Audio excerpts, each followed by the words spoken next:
All right, so I had somebody pose the question as to how I did the install on the Fitech in my 87 Mustang. They asked my buddy Aaron on his channel. So I'm going to show you what all I did to get this all set up. So this is my current configuration. I actually have a old school carburetor on there right now. That wasn't the setup that was originally on the engine. When I bought the car, it was just the long block. And so I dressed it up and then I put it in the vehicle.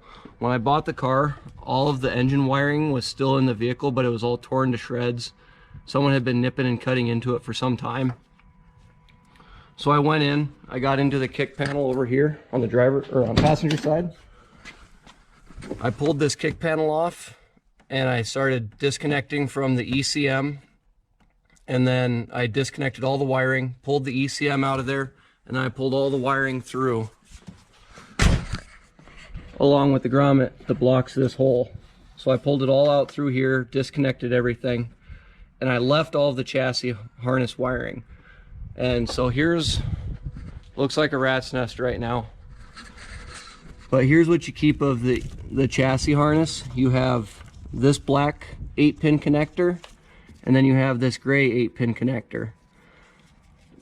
If you pull just your engine harness out, everything should still work plain as normal. You connect everything up to your solenoid as if you were normally going to connect up your wiring harness. And then what I did is I bought another 8-pin connector for both the black and the gray. And then I found out which wires were hot on different cycles. So you see, like this red one, this is only hot during ignition. And then I found this green one, which is utilized as a tack wire. It's the green wire with a yellow stripe, and that is your tack's feed wire. On our black one, I've got it all kind of bundled up here. Oh, what wires did I use?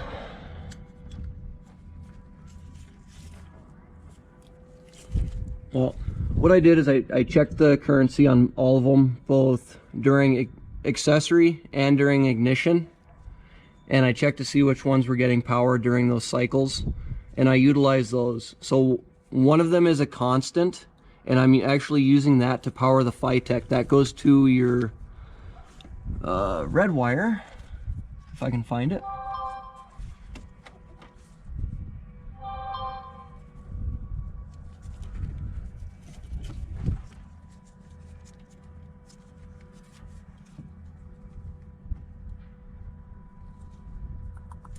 All right, so this red wire here on your Fitech goes straight to your battery.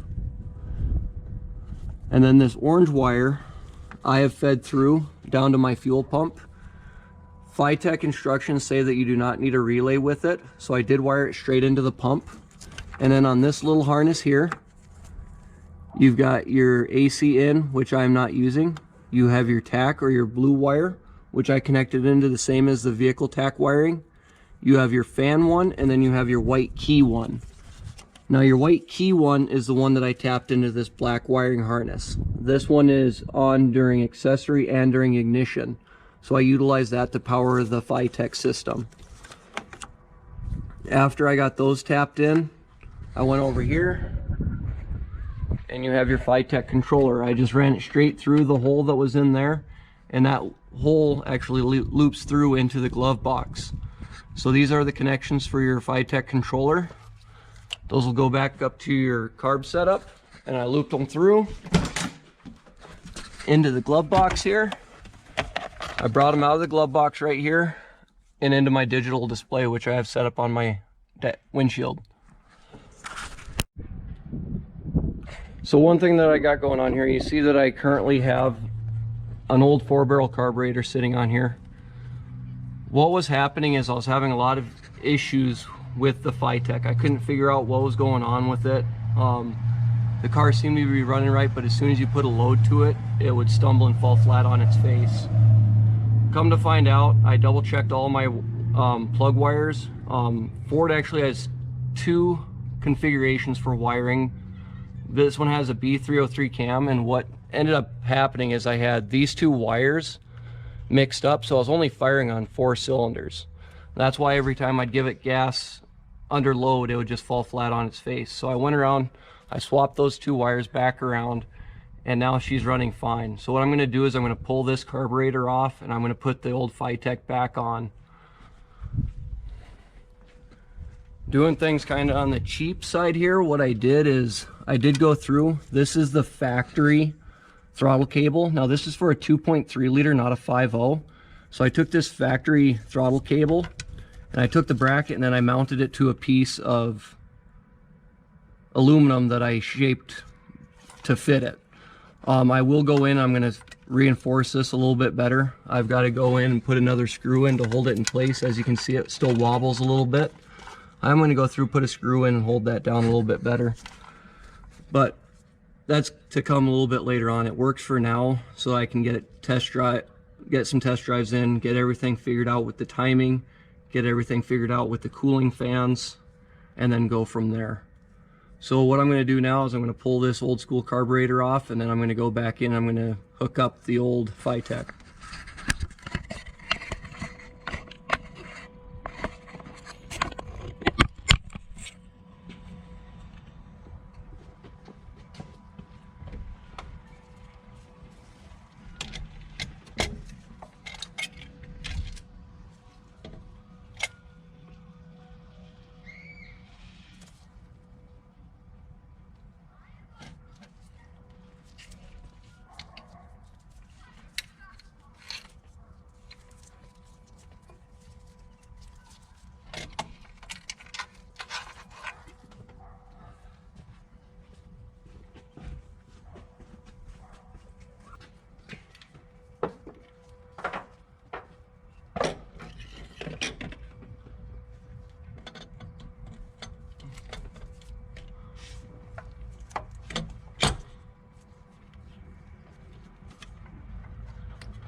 And connecting your 2 wiring harnesses back here.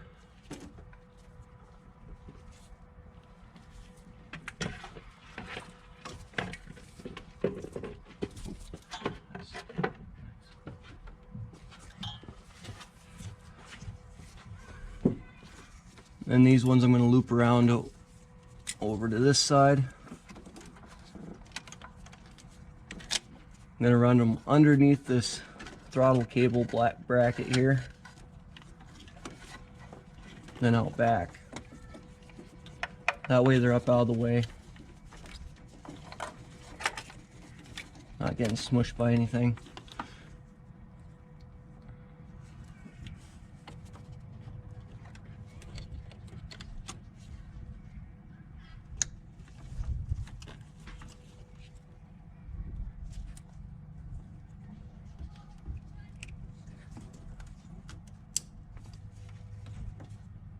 This front wire here is to your temp sending unit. That can just plug in right over here into your coolant line. One common issue with these Fitechs is this temp sending unit has a tendency to be faulty straight out of the package.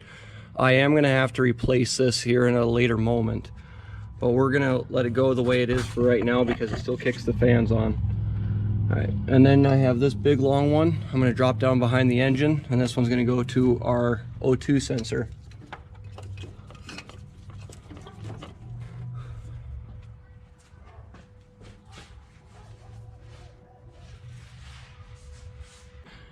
And with that, all the wiring should be hooked up. I'm going to go through, I'm going to connect up the throttle cable. I've got the other bracket for that. I will go through, hook up the fuel lines.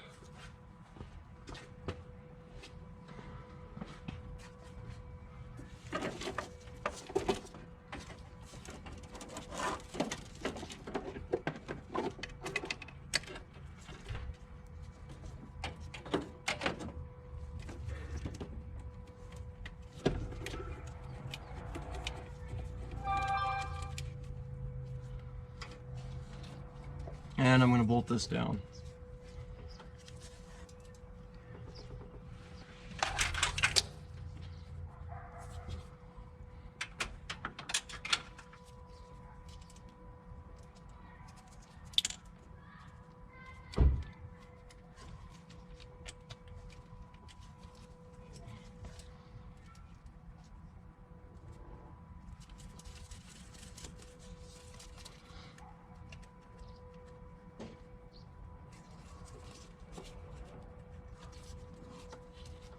Oh, it would be good to have that out of there.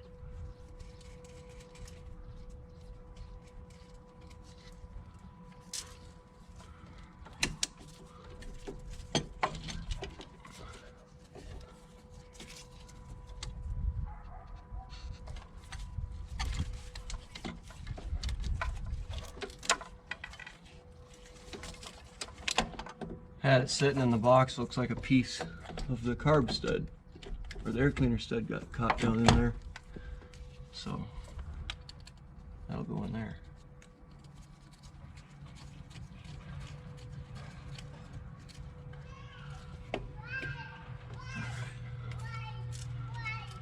Now let's go and tighten it down.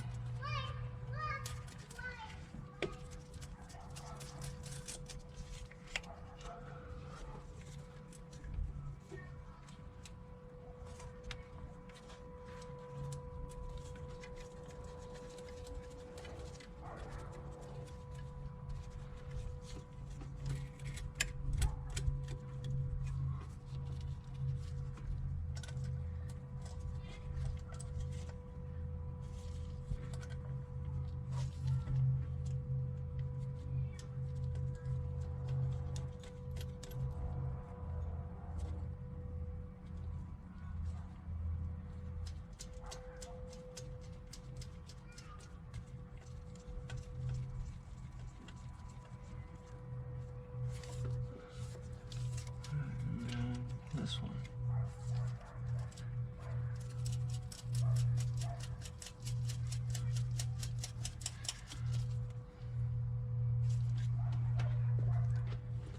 I'll tighten these down, then I've got to go and reconnect the old fuel supply system on the back side, and I'll show you what I have going on there.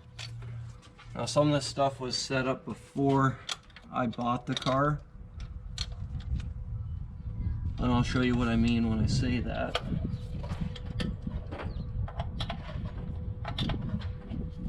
I mean, I might be kind of weird with how I do some of my stuff, but I'm not this bad.